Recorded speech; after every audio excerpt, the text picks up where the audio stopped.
السلام عليكم ورحمة الله وبركاته. إن الحمد لله نحمده ونستعينه ونعوذ بالله من شرور أنفسنا ومن سيئات أعمالنا. من يهده الله فلا مضل له ومن يضلل فلا هادي له، وأشهد أن لا إله إلا الله وحده لا شريك له، وأشهد أن محمدا عبده ورسوله. أما بعد، فأعوذ بالله من الشيطان الرجيم. بسم الله الرحمن الرحيم. يا أيها الذين آمنوا إذا قمتم إلى الصلاة فاغسلوا وجوهكم وأيديكم إلى المرافق وامسحوا برؤوسكم وأرجلكم إلى الكعبين.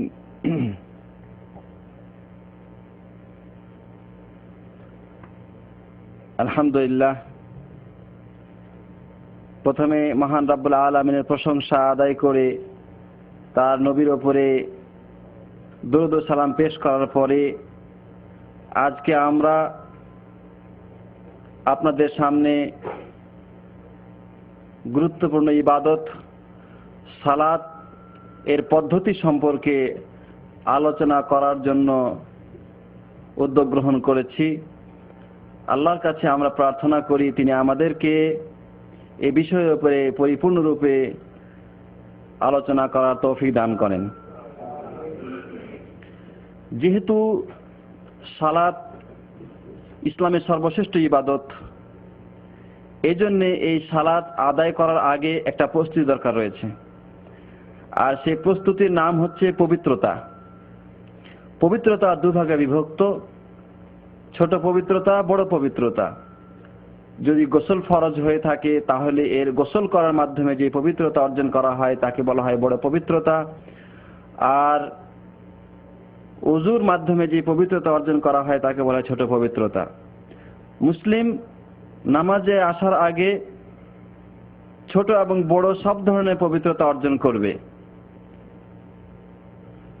যেহেতু পবিত্রতা অর্জন নামাজের অন্যতম শর্ত, এজন্যে পবিত্রতা অর্জনের যে গুরুত্বপূর্ণ পর্যায় এবং বিষয় ওযু, সেই সম্পর্কে আমরা সর্বপ্রথম আলোচনা করব।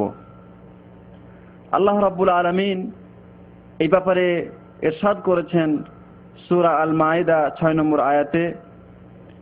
তিনি বলছেন, ইয়া আইয়ুহাল্লাযীনা আমানু ইযা কুমতুম ইলাস সালাতি, হে ঈমানদারগণ, তোমরা যখন নামাজের ইচ্ছা করো, ফাগসিলু উজুহাকুম, তোমরা মুখমণ্ডল ধৌত করো, ওয়া আইদিয়াকুম ইলাল মারাফিক,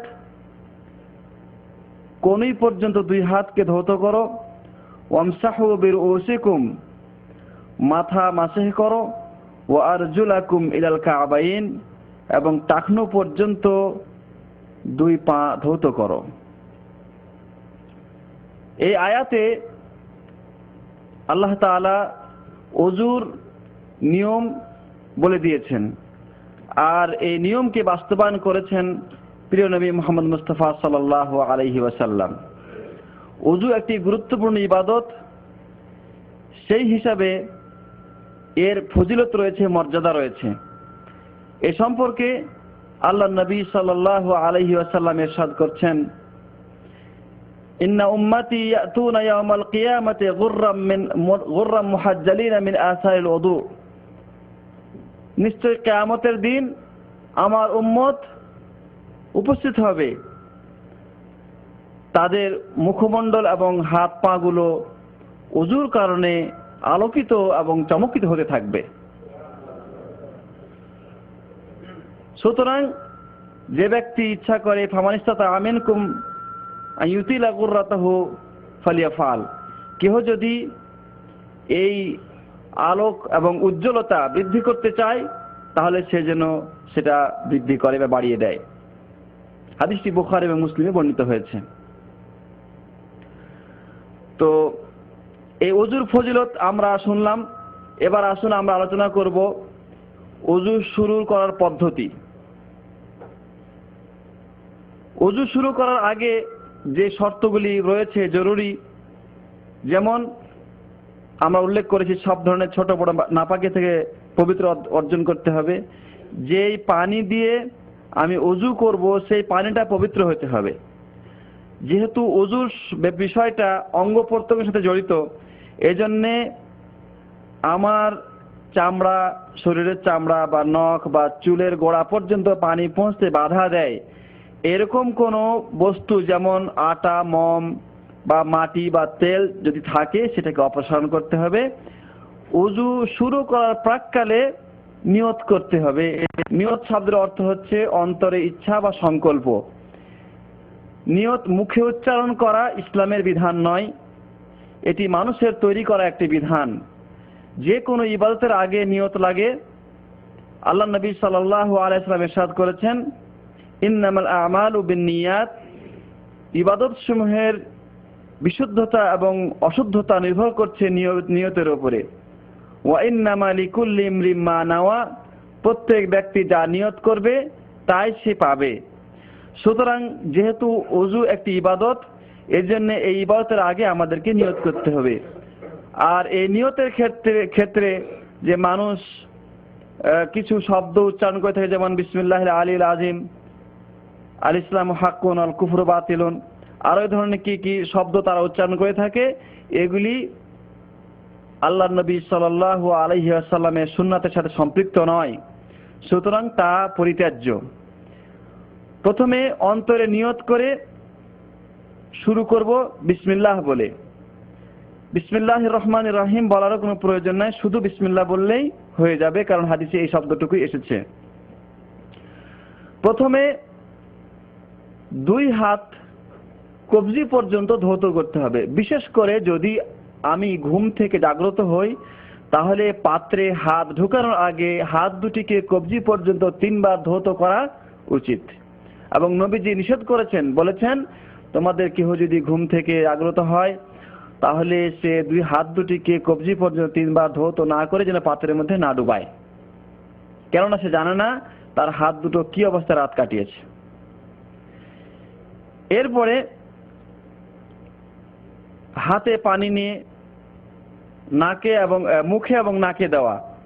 1 চুল্লু পানি নিয়ে অর্ধেক মুখে এবং অর্ধেক নাকে দেওয়া, এবং কুলি করা এবং নাক ঝাড়া।